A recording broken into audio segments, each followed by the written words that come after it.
हाय कसकाय, welcome back to my channel. मैं हूं पारुल और लास्ट जो आपने मेरा व्लॉग देखा होगा मांडू पार्ट 1, जिसमें मैंने रानी रूपमती और बाज बहादुर के महल को आपको दिखाया था और साथ ही हम आगे चल पड़े और यहाँ पर आ गए हम नीलकंठ महादेव मंदिर। एक बहुत ही खूबसूरत जगह, बहुत ही शांति और सुकून देने वाली ये जगह हम पहुंच रहे हैं। ये नीचे उतरता हुआ रास्ता थोड़ा सा टफ लग सकता है अगर आपको सीढ़ियां चढ़ने उतरने की ज्यादा आदत नहीं है तो। वैसे यहाँ आकर बहुत सुकून मिल रहा है, लेकिन इस पूरे मंदिर के देखिए आप जैसे एंटर होते हैं, जो वास्तुकला यहाँ का जो आर्किटेक्ट दिख रहा है ये काफी मुगल टच का लग रहा है ना, क्योंकि ये राजा अकबर ने बनवाया था। हाँ, राजा अकबर ने इसे बनवाकर अपनी पत्नी यानी जोधाबाई को उपहार यानी गिफ्ट के तौर पर दिया था ये खूबसूरत मंदिर। हालांकि बाद में औरंगजेब ने आकर इसे बंद करवा दिया था, इसका रास्ता ही बंद करवा दिया था और फिर बाद में जब 1732 में पेशवा आए तो उन्होंने वापस से इस मंदिर को खुलवा दिया और यहाँ आकर एक अलग ही ठंडक सुकून का एहसास मिलता है। खुद यहाँ पर अकबर भी आकर विश्राम करते थे क्योंकि उन्हें भी यहाँ पर बहुत सुकून मिलता था। ये देखिए यहाँ पर जो नीचे शिवलिंग है, यहाँ पर कंटिन्यू पानी बहता रहता है, यहाँ पानी आता रहता है, इतना ठंडक और सुकून का एहसास मिलता है यहाँ पर।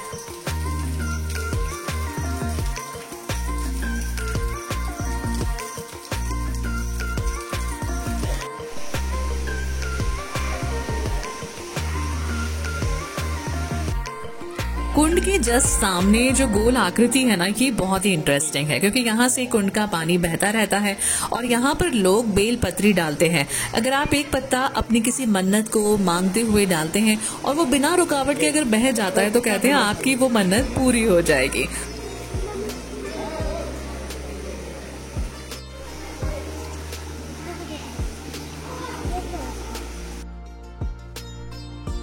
आपने मांडू व्लॉग पार्ट 1 में देखा था, मैंने आपको इमलियां दिखाई थी, बड़ी बड़ी इमलियां जो सिर्फ और सिर्फ मांडू में ही मिलती हैं।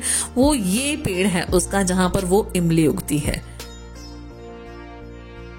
और इसी के साथ हम पहुंच गए जहाज महल। मांडू आए और जहाज महल ना देखा कैसे हो सकता है। सो यहाँ पर देखिए ऑलरेडी इतनी भीड़ है, इतने सारे लोग आए हुए हैं यहाँ पर जहाज महल देखने के लिए और इसका कुछ शेप जो है, आकार है, ये जहाज की तरह का है, इसलिए इसे जहाज महल कहा जाता है। खिलजी राजवंश के घियाउद्दीन खिलजी ने इसे बनवाया था और ये जहाज महल के पास में आपको यहाँ पर भी हमाम दिखेगा। हर महल के पास में हमाम जरूर होता है, यानी नहाने का स्थान। तो सारे राजा महाराजा जो थे वो रिलैक्स करते थे, यहाँ पर हमाम भी था। देखिए सामने भी तालाब बना हुआ है।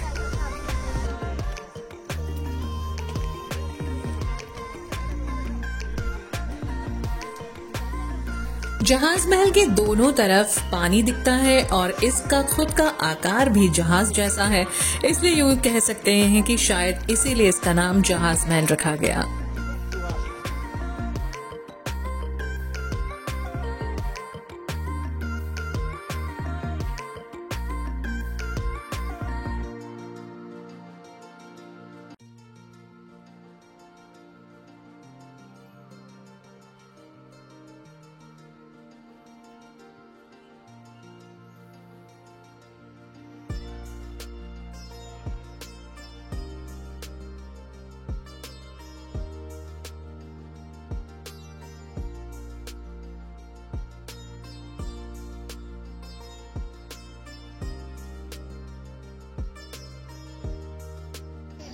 सो दिस इज कॉल्ड जहाज महल। अच्छा, जहाज महल में क्या खासियत है, क्यों जहाज महल कहलाता है, और भी बहुत कुछ बातें हमारे साथ जो आए भाटिया जी, मैंने आपको मिलवाया था कार में, तो वो हमें बताएंगे। भाटिया जी बताइए ना, आपको जैसे आप यहाँ पे काफी बार आ चुके हैं जी, तो ये क्या है एग्जैक्टली जहाज महल? क्या है, इसका स्वरूप जो है ना जहाज जैसा है, इसलिए इसको जहाज महल के नाम दिया गया। अच्छा, बाकी ये रियलिटी आगे की तो आप लोग इसकी आगे की नहीं मालूम है कि क्या, जैसा लोग कहते हैं कि जहाज की तरह दिखता है, इसलिए जहाज महल नाम इसका लिखा हुआ है और हर जगह बोर्ड पे भी लिखा हुआ है जहाज महल। अच्छा, और हमाम बना हुआ है जहाज के अंदाज में, सिर्फ आपने उस तरफ पानी है, वो हमाम है।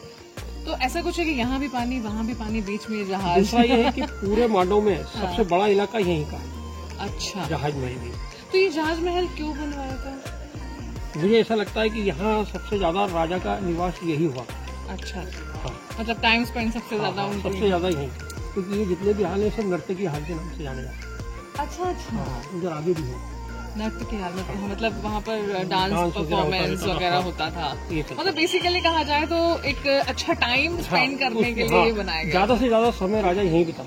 अच्छा, अपना फ्री टाइम अगर आपको ये देखो सामने स्विमिंग टाइप का पुल बना हुआ ना, ये तालाब है, इसके अंदर स्विमिंग करना। ओके। और वो वहाँ पे ये पूरा दीवारें वगैरह हुआ करती थी, अभी खंडर हो गई सब। हाँ। इधर भी देखिए ये वाला एरिया, ये म्यूजियम है उस तरफ। अब म्यूजियम बना दिया इसको। अच्छा, ये म्यूजियम नहीं था, ये इनके सैनिकों के रहने की व्यवस्था थी। अच्छा, वहाँ सैनिक रहते थे जो कि अब म्यूजियम बन गया।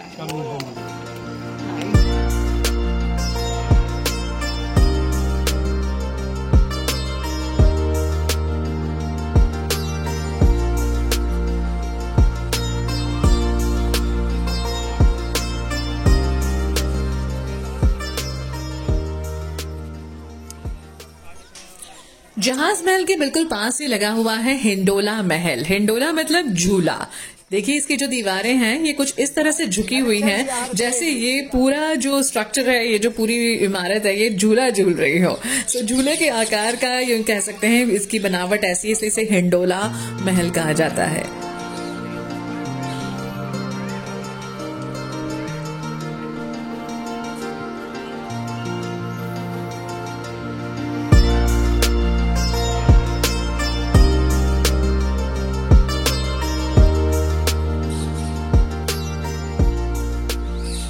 अंदर की तरफ से ये सारी दीवारें बिल्कुल ठीक सीधी नजर आती हैं, लेकिन बाहर की दीवारें जो है, बाहर का जो इसका स्ट्रक्चर है वो एक तरफ झुका हुआ है हिंडोले की तरह।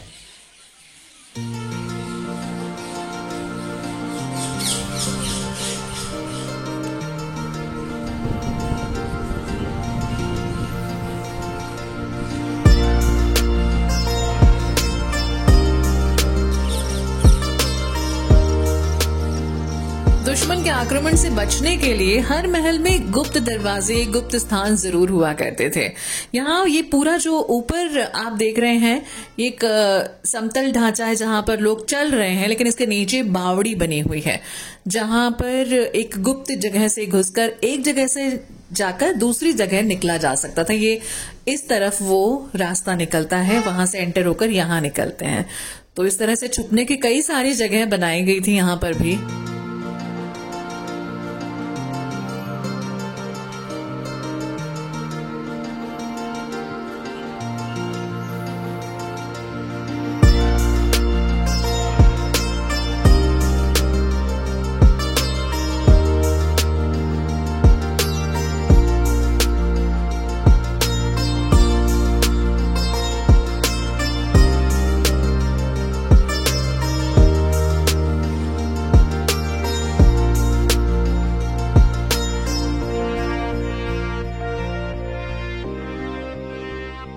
हरियाली से घिरा हुआ ये ब्यूटीफुल जहाज महल भी हमने देखा, और वहां से बाहर निकलने के बाद कई सारे रेस्टोरेंट, ढाबे इस तरह से बने हुए हैं जहां बैठकर आप आराम से खा सकते हैं, एंजॉय कर सकते हैं मालवा का फूड।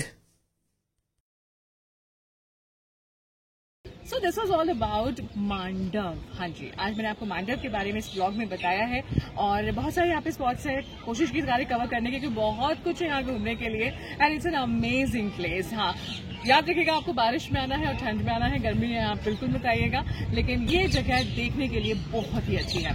चलिए, मेरा तो देखना हो चुका है इस ब्लॉग के जरिए, आपने भी बहुत कुछ देख लिया है, डेफिनेटली आप भी प्लान कर ही रहे होंगे यहाँ आने के लिए। बात में ब्लॉग कैसा लगा है जरूर मुझे बताइए, कैसे बताएंगे कॉमेंट्स करके, लाइक भी कीजिए, शेयर भी कीजिए, और मेरे चैनल को सब्सक्राइब करना मत भूलिए। One rule Parul. ऑलराइट, सो नए ब्लॉग के साथ जल्दी मिलूंगी, तब तक टेंशन करो गुल जब साथ में है पारुल।